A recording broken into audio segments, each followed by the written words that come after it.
this is our third lockdown, and this is what's going on right now. Is that people are waving their finger and they're waiting, and that's the problem. And then, oh wait, that's not the problem.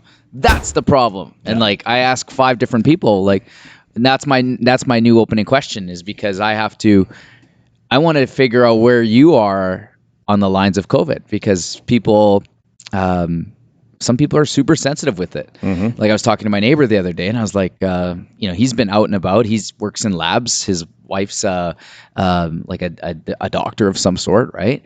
And I know they're keeping their distance because they stay on their side, and like I can tell that they're wherever they are with it. And he lost it. He was like, I see our people on the corner and they're always having people over at their pool and blah, blah, blah. And he just lost it. He's like, here's my theory.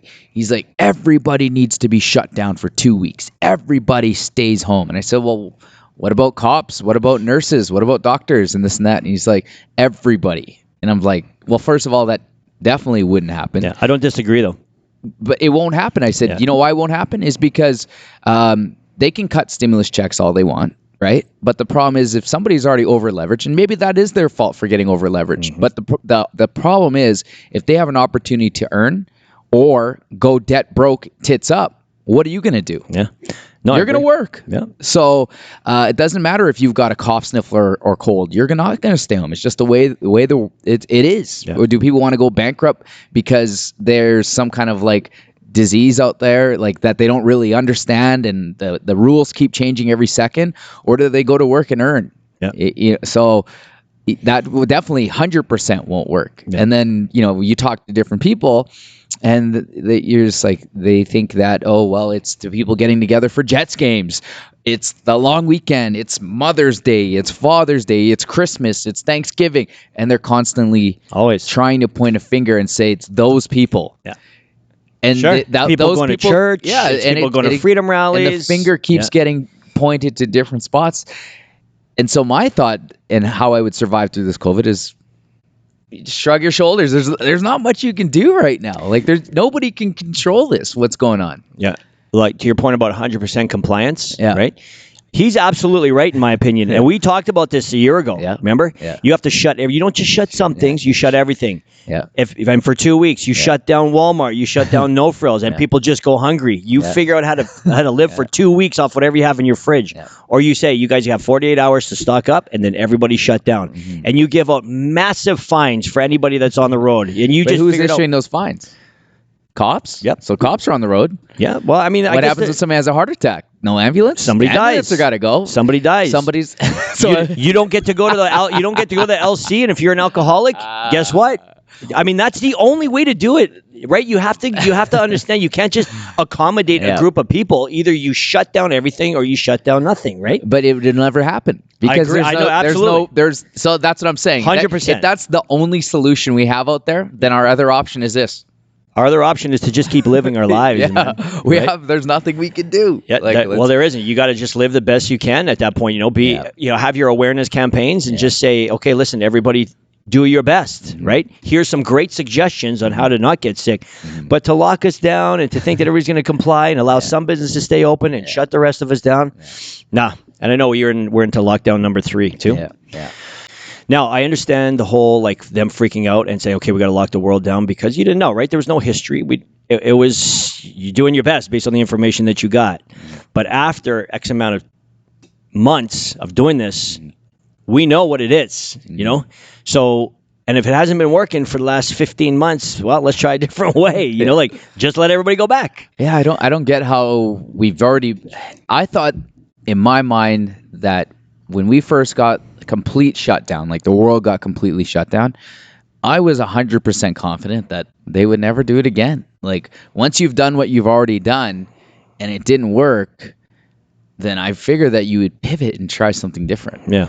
But it's like we continuously go back. Now at the same time, we look around the world and in my news feed, I'm seeing, like Florida's open, Texas is open, New York is opening up, California is opening up even in California. a couple of weeks, and all these places they're like some place, the mask is still recommended, but it's not required. Like that's what's popping up on my feed. Yeah. And then I feel like we're sitting here in Manitoba, and to be honest with you, I don't care either way.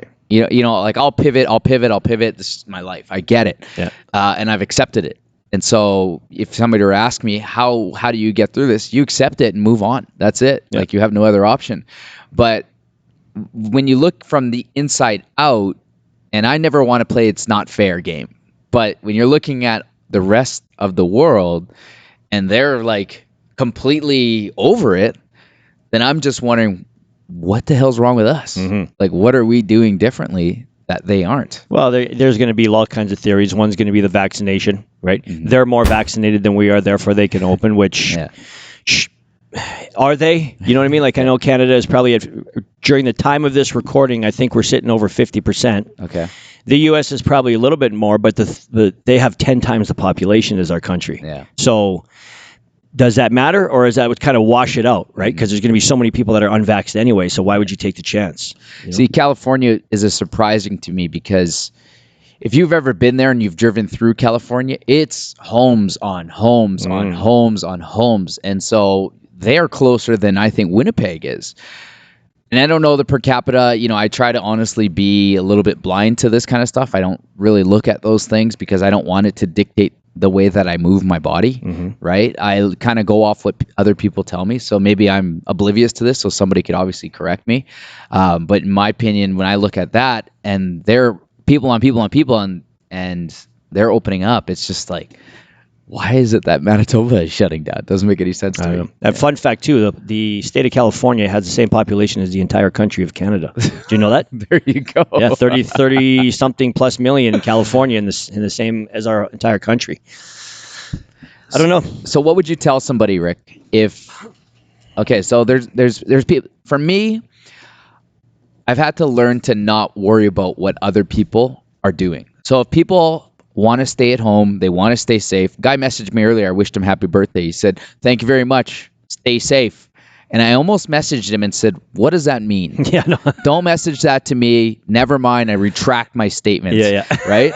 And so when I get these kind of things, I've had to learn to just, you know what? That's their life. If that's how they feel, then so be it. Yeah.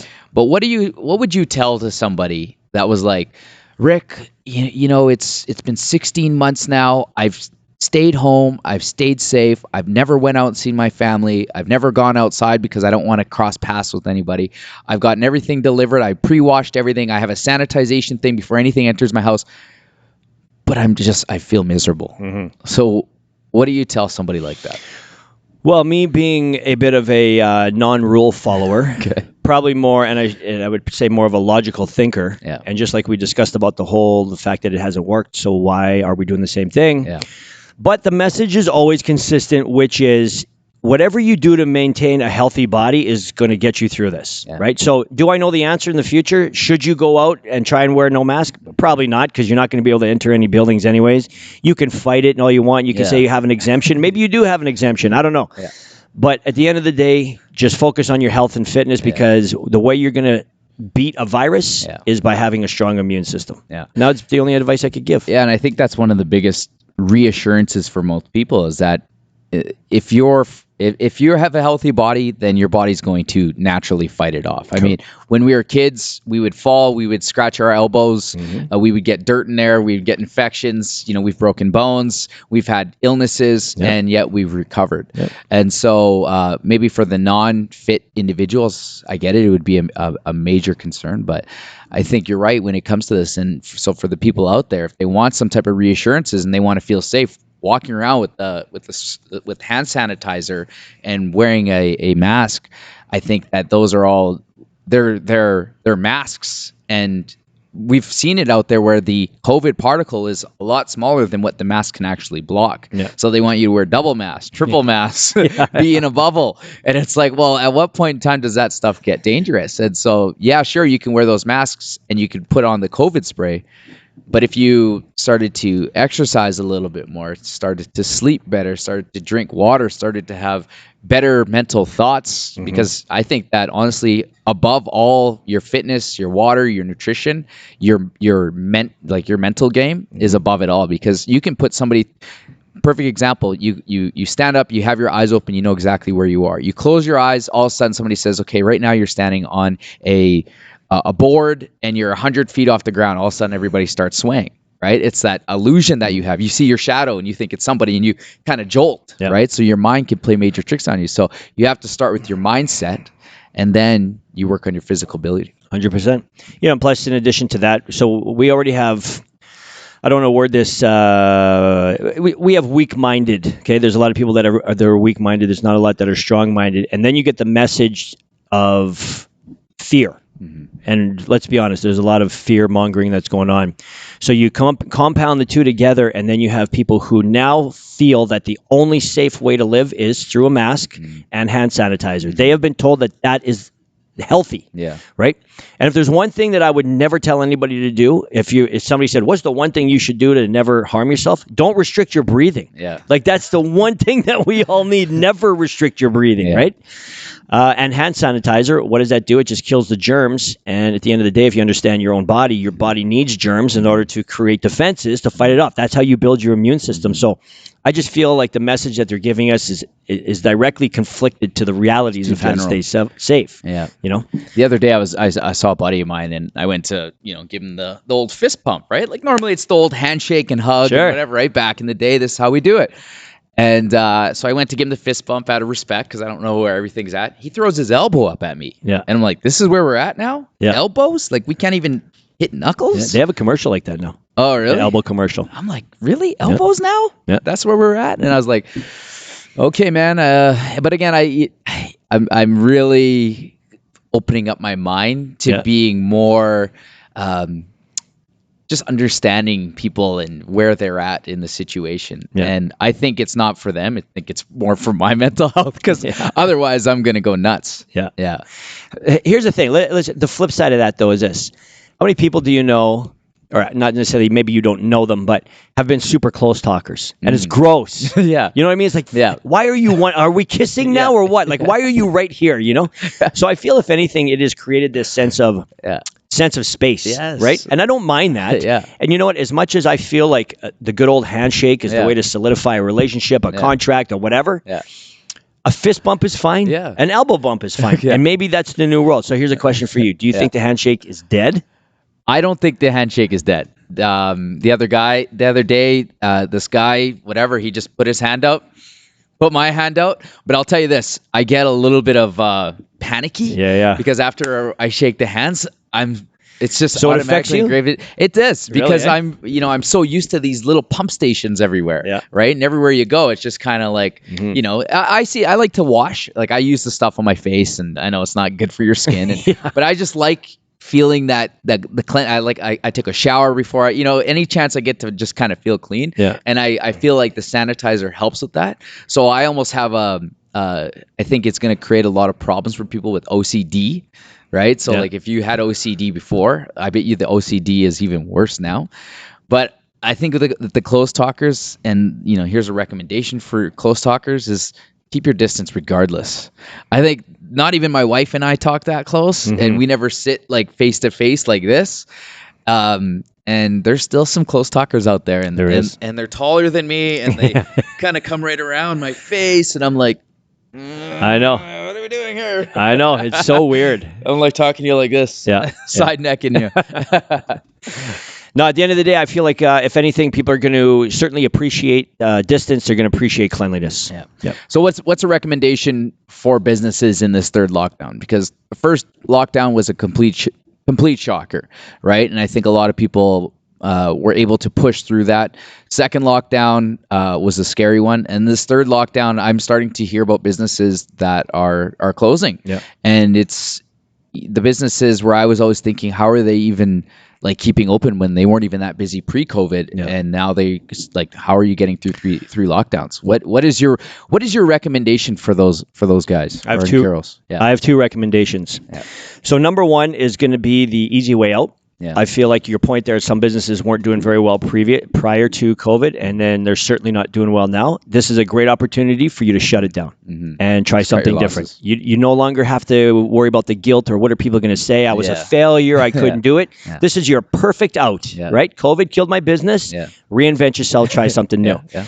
On the flip side of that, if you want to keep your business going, you got to pivot to technology. That's really the only recommendation. The only way to do business now, unless you're Walmart or Costco, where you're allowed to stay open in mass quantity, you have to do things online. So my recommendation to any business owners is become a little more tech savvy. So what about, okay, so we hammered the people that are afraid but want to start living. We hammered the businesses that might have been hemorrhaging cash. What do you mean hammer? The hammer, we basically covered the topic. Oh, okay. The third topic is, what about people that want to be fit, but because the gyms aren't available, and obviously this is an easy topic, but I mean, there are people that still aren't embracing this. No, 100%. Is that it? Just embrace it. Like, it's time to go virtual. You got to make it work at home. That's my recommendation. I think that I go for walks every day. I get 10,000 steps. I track it, but that's not enough, man. Like, I'm 38 years old. You're 45. We're still in the prime, and I think that you still need to be challenged regardless of your age. You can be, I mean, May, she's one of our virtual members. She's 72 years old, dude. She goes ham, right? And it's like, that's awesome. I think that you level down when you bring yourself down. So when people are like, well, I'm eating a little bit better, and I'm now embracing salads, and I'm going for walks, and I'm drinking a little bit more water, I'm just like, okay, that's good enough. Like, maybe if you're ready to die in a couple of years. But I think that, and I believe that you need to challenge yourself. Like, if I was just doing walks and eating a little bit better and this and that, there's no way I would have the physique. There's no way that I would have that drive. And it would take so long to get back where I'm at right now. So for me, fitness is a staple of your life, and you have to be challenged, and you're not going to do it on your own by doing walks and gardening and housework. What's your suggestions? Well, I would never discourage walking as ineffective. In fact, I would say the one thing... consider walking exercise? Like, I do. Physical exercise. Hold on. I'm saying there's certain steps, right? I understand where you're coming from. A guy like you, a guy like me, no, walks are not enough. To somebody who hasn't been moving for the past months and they're just looking to do something, but they're unmotivated and, it's working out's too hard. I can't work out at home. I don't have equipment. I'm not, whatever. Just walk. Start that way, right? Because if anything, it's going to create a bit of a habit for you, which means you're going to start. You might do 3,000 steps. Maybe the next day you do 5. Before you know it, you're doing 10. Before you know it, you feel a little bit better. Now you're drinking water instead of drinking pop, and then you're signing up with Fit Club and you're doing your virtual workouts, right? So start something. Now, to answer your question about people who are a little more advanced and who may be like, I can't work out because I'm not in a gym and I'm not motivated. Yeah, you got to figure it out. Like everybody, you're going to have to pivot a little bit. A year ago, you couldn't buy gym equipment. Remember? You couldn't get it unless you wanted to pay $1 million for something. Now there's gym equipment readily available. They have solved the problem. So invest in yourself. It's everywhere. Yeah, absolutely. So that would be my recommendation. I like that. So if anybody is where you are in your journey, so if you're brand new and you haven't worked out in a very long time or ever, then I agree that moving more, eating a little better, drinking a little bit more water, making some small changes is the key to success to get you going. But I truly believe that will plateau off soon. And I always rate everything back to weight loss. I would consider myself a weight loss specialist. Everything comes down to weight loss. When it comes to my mission, right? Like all of our members want to lose weight. You want to lose weight. We know that weight translates into fat, even though we don't want to get on the scale, but we do. Okay. So I've just accepted that's just what we do, right? Weight watchers. They're called weight watchers. Right. So we're just weight loss specialists. And I think that if your goal is to get down to a certain weight, that I think that starting those habits is 100% key. But at the same time, you need to challenge yourself, and you're not going to be able to do it on your own. I think that you have to pay for this. Unless you were some type of fitness major enthusiast before, You know, like before COVID, I think that during COVID, you're going to need to hire the pros and you need to pay whatever it takes. And I think with the money that you're saving by not traveling, the money that you're saving by not going out to restaurants, by going to Jets games, by having like kids sports. Like I know somebody that was spending over 10 grand a year just in hockey. So that's 10 grand that you can reinvest into your health. And more importantly, the nice thing about doing these virtuals is that you just create a wicked room in your basement or whatever. Like we have a couple clients and the whole family does it in the same room. So now you have an activity. The kids aren't in school. So what do? You need to be their gym teacher, right? And what better way than to hire the pros? And what a great way to be a role model as a parent. Oh, big time. You know, to have your kids work out with you and to see them sweating. I love it. I'll tell you this, my kids... See, and I love sports, and I'm super fascinated whenever these guys do anything. Kai was throwing sand at the thing the other day, just sand, and I was just watching. I was like, man, that's a good pitch, right? I was like, that's a good pitch. That's going to turn into a good pitch. Yeah. But at the same time, my kids, they just mirror what we do here. So when Jet comes here, what does he do? He's lifting up the weights. Yep. You know, when we're at home, he doesn't shoot hoops like Kai does for some reason, but I guess because he was watching me all in the summer. But Jet doesn't. He just lifts the weights. So if you want your kids to be fit and you want them to take care of themselves, and especially working from home, they're just going to now pick up every single habit that you give to them. Yep. And I think that your kids are a reflection of who you are. All right, everybody. Thanks for watching this episode of Keeping It Real with Rick and RJ. Don't forget to like and subscribe to our channel. And hey, do us a favor. Give us a comment down below. Maybe we'll use your idea for a future video.